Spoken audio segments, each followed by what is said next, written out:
Good evening, everyone, and welcome back to my channel. Today we're going to do a fun video making fun of my brother's 300 Winchester Magnum. This video is going to be entitled the 300 Winchester Magnum Cannot Kill Deer. Backstory, this is a rifle that my brother bought back when we were all on our bolt gun craze. He and a friend of ours, we all wanted to get something a little more precise than the ARs that we were shooting. I went the 25-06 Ackley Improved and built my own rifle out. Our friend, he ended up getting into competition shooting, and he started building himself some of the really light race cat kind of cartridges. I think it was 6XE is what he started out with. And then my brother, who's not really a tinkerer, he likes to, buy once, cry once, get the best he can out of box. He ended up picking up this Bergara B14 HMR in 300 Winchester Magnum. And we really couldn't debate that wasn't a fantastic choice. He can shoot long range with it and have a lot of fun. The 300 Winchester Magnum will kill anything in North America, so that's, a one-size-fits-all hunting rifle. It's a little heavy for some animals, but hey, it's definitely a flex to shoot it. And that's where we're going with this episode. So the Saturday before Christmas, me and my brother went out to the deer lease, and we were like, okay, we're going to sit together and just chill. And it was one of those mornings, I know you've had them too, in the blind, where you sit there and you're staring at nothing for 3 hours straight. And the boredom almost got to us, and we're sitting there just hemming and hawing back and forth about when we're going to get out, when we're going to walk back and get some breakfast, do whatever we're going to do. And right as we started talking about leaving, this little doe walks out. Then my brother looks at me and kind of gives me that smirk like, hey, let's rogue this doe. In our particular county that we hunt in, you cannot kill does outside of Thanksgiving weekend or during archery season or muzzleloader season. So we were just joking, yeah, let's rogue a doe, no one's going to know, but just BSing about it. Then I just had to have my inner, optimist, like, nah, let's wait, because usually when one deer comes out, there's usually something behind it, whether it's bigger does, a spike, something like that. Well, not 5 or 10 minutes later, this buck walks out. And for southeast Texas along the coastline, this deer was very mature and a really large 10 point. And I'm watching him through the scope of my rifle, and in a second I'd made the decision not to shoot him because I'd already gotten my animal earlier this season. I got me a little pig. My brother hadn't gotten nothing yet. So within a split second, I tap him and I'm like, dude, shoot that buck. And not 5 seconds into me telling him that, he was up on the scope, flipped the safety off, and touched that round off. And if you're used to hunting or have seen animals shot at, you understand that when they're hit, something usually happens. They'll do a little hunch. Sometimes they'll duck. Sometimes they'll kick. When they hit, when that energy transfers to them, usually you get a response of some sort that, hey, things aren't good. Well, this deer just turns and runs like nothing happened. And we sit there, and I am about to cuss him out like, dude, did you seriously just miss this deer? It really wasn't that far. It was one of those, where the deer walks out at a thicket that you didn't know they would be coming from. Maybe 65, 75 yards away at max. I'm giving him hell like, dude, did you seriously just miss this deer? The one time we finally see a good shooter buck, you're going to drop it? You're going to drop the shot like that? Well, and he's like, dude, we just sighted this gun in. We just shot it at the range 2 days ago. And I'm like, yeah, I know we did, but it's got to be the shooter. And, I'm livid at this point. And he gets out, and he walks to where the deer was standing. He does this little squat that we do. We call it the county squat, because every tree or every thicket in this area, if you squat down, the start of the branches is a little bit higher, so you can usually just take a look around and see if there's an animal in there. And then he turns around and gives me the most Luke Bryant, he's down, just panicking, and you know, so excited. And I'm like, really? I saw him and I was like, oh my gosh, he did hit him. And then we, took him back. We started taking some videos, pictures, and we're just excited. We drag him back. We start cracking a few cold ones while we're ready to skin him out. And I'm just like, man, what happened? And no sooner did we get the hide off of him that we saw the entry and the exit wound. I won't show you the entry wound because it was extremely gory. Had a hell of a bruise on his front left shoulder. And on the backside, that spear hot core opened up probably at least a caliber and a half. It might have even tumbled on its way through because it did expand and it did its job. And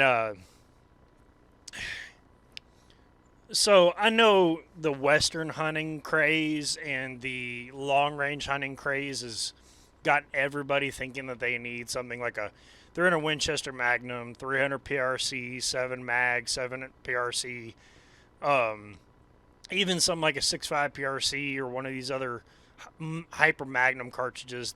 And as much as it is to anyone else here in South Texas, it's a flex to shoot Magnum cartridges and get these just ridiculous velocities coming out of them.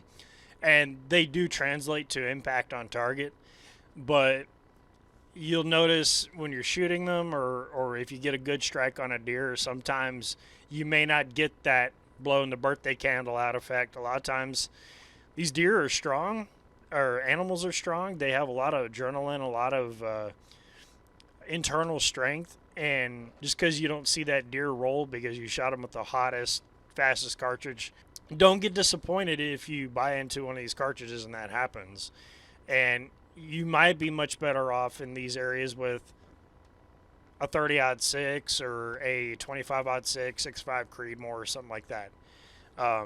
But still, 300 Winchester Magnum, awesome cartridge. But I gotta let my brother know that, hey, it may tickle the deer to death, but my 25-06 can drop deer and pigs no problem.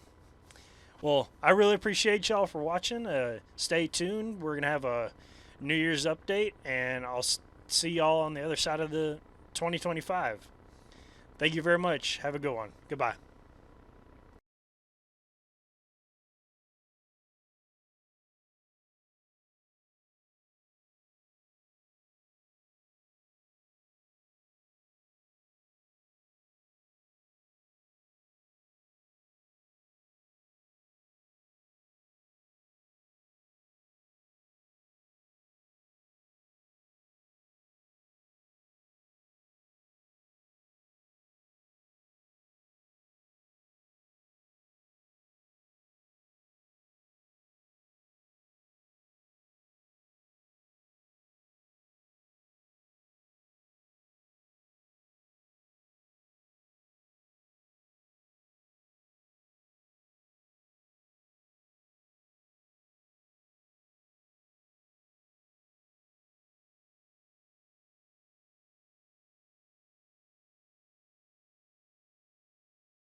Video making fun of my brother's 300 Winchester Magnum. This video is going to be titled 300 Win Mag Can't Kill Deer. This is going to be titled the 300 Win Mag Can't Kill Deer. So we worked up this load about a year or two ago for his 300 Winchester Magnum. It's a 180 grain Spear hot core bullet. Spear hot core, man, that's a fantastic bullet. If you're looking for a basic cup and core round, a little bit stronger than a cup and core bullet with their hot core process, but regardless of how they construct it, these things actually shoot phenomenally well. I've